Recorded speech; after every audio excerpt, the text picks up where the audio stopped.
श्लोक 26। तत्र पश्चास्थितान् पार्थ पितॄनथ पितामहान् आचार्यान् मातुला भ्रातृ पुत्रा पौत्रा सखीस्तथा श्वशुरान् सुहृदैश्चैव सेनयोरुभयोरपि।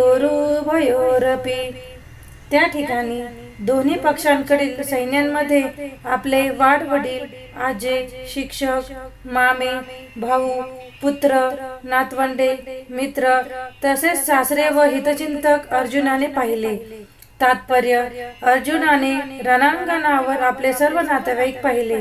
त्याने भूरिश्रवासारख्या आपल्या वडिलांच्या समवयस्क व्यक्तींना पितामह भीष्म आणि सोमदत्त, द्रोणाचार्य आणि कृपाचार्य यांच्यासारखे गुरु, शल्य आणि शकुनी यांच्यासारखे मामा, दुर्योधनासारखे भाऊ, लक्ष्मणासारखे पुत्र, अश्वत्थामासारखे मित्र, कृतवर्मासारखे हितचिंतक इत्यादी सर्व व्यक्तींना पाहिले।